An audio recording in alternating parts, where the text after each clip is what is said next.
The idea of game developers getting an opportunity to go back to a title from their past and then use modern technology to achieve something closer to their original vision is an inspiring endeavor. Final Fantasy Tactics: The Ivalice Chronicles represents such an enterprise, and not only does it improve upon a classic formula and experience, but it also showcases the love and dedication that a team had for the story and art they helped to create almost 3 decades prior. Final Fantasy Tactics follows the exploits of Ramza Beouf, a young knight from a powerful, noble family. Caught up in what becomes the War of the Lions, where two sides want their chosen representative to sit at the throne of Ivalice, Ramza sees the lines between friend, family, and foe constantly blurred. One such character is Delita Hyrule, who experiences his own personal tragedy that fuels a drive for revenge and power, and these two men end up as two of the most important characters in the conflict.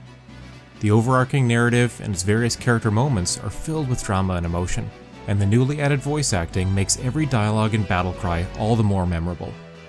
Final Fantasy Tactics has always had a story for the ages, and the Ivalice Chronicles telling of it, with a refreshed script and talented voice cast, ensure that this is the best way to experience it. Anyone who has played the original PlayStation version of Final Fantasy Tactics will immediately recognize the glow up to the menus, world map, and overall presentation. Moving between menus, exploring the world, and basically everything related to the job class system is easier to navigate and more fluid here.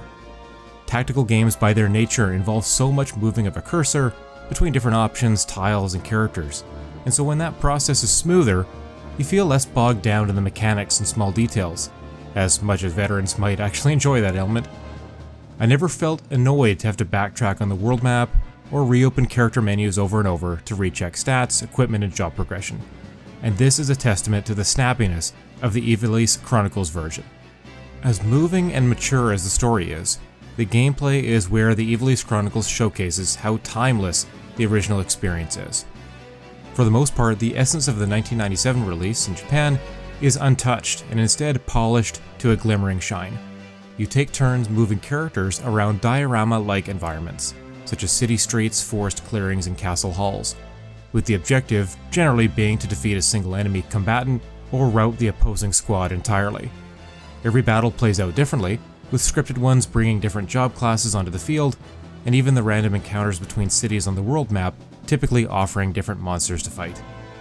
You often have to deal with the terrain, buildings, and elevation as much as your foes, but the competent enemy AI and their level scaling make for thrilling battles and, of course, a little bit of grinding along the way.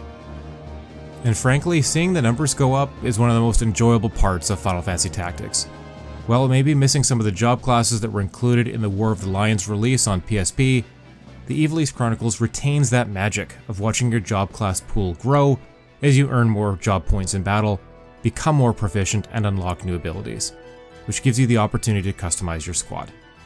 Usually bringing 4 or 5 allies, including Ramza, you're able to combine a primary job with a secondary one to have 2 sets of abilities at your disposal, in addition to a basic attack, a reaction ability, a support ability, and a movement ability. Some of these are better than others, such as movement +3 versus movement +1, that's obvious, but others can be unlocked early on and stay relevant for dozens of battles, like the Chemist Job's throw item. I spent hours and hours experimenting with different classes and combinations, endeavoring to unlock all of the jobs, including the hilarious Mime class that simply mimics the actions of the other party members. Eventually, I settled on an endgame party involving a couple of the recruitable special characters, my girl Agrias, obviously, and a few from my starting retinue of chemists and squires. 3 elements of the Ivalice Chronicles release genuinely stand out in terms of combat improvements. The first is the fast forward mechanic, which you can activate by holding down a button to breeze through not only the motions of battle, but cutscenes in and out of combat as well. When it came time for some late game experience and job point grinding, the ability to fast forward through what can be a fairly tedious process was incredible, encouraging me to play around with the job system even more and try out some combos I hadn't used when playing the 2 previous versions of this game. For the second element, you can save mid-battle, which is helpful when the outcome is uncertain and you're knee-deep in 50-50 propositions, or hoping for the best with abilities and skills that just aren't guaranteed to connect. Finally, you can move your character to a spot on the battlefield gauge how effective their next action is going to be, and then undo that move if the plan isn't the best one. In the original game, you would be stuck in the spot you moved to, even if after getting there you learned that such an action was fruitless or less effective than an alternative. Spending a few hours with the original Final Fantasy Tactics, which is included in this updated release, it gave me even more appreciation for the Ivalice Chronicles than my memories alone would have allowed. By comparison, the battles can be slow and plagued by a fair bit of dumb AI logic. The Ivalice Chronicles has 3 difficulty options to choose from, which is another addition. The medium setting offers a challenging but fairly balanced experience, provided you can navigate some pronounced difficulty spikes. Even the simple inclusion of an overhead camera makes battlefield strategizing all the easier. While playing the classic version, I came to really miss the voice acting too, especially considering the fuzziness of the dialogue text font as it's displayed on a modern screen. The Switch screen fares a bit better in this regard, but the visual enhancement of the Ivalice Chronicles genuinely helps with overall readability to a massive extent. Whether playing on Switch or Switch 2, the Ivalice Chronicles turns in a respectable level of performance. Both systems run the game at 60 frames per second in either docked or handheld mode. If you're playing on the original Switch, you'll be working with 720p when docked and 540p in handheld mode. Over on Switch 2, these numbers are bumped up to 1080p docked and 720p handheld. It is worth noting that between a depth of field effect and a parchment-like dithered overlay, aliased edges are surprisingly few and far between. This is, of course, if you're playing the remastered version.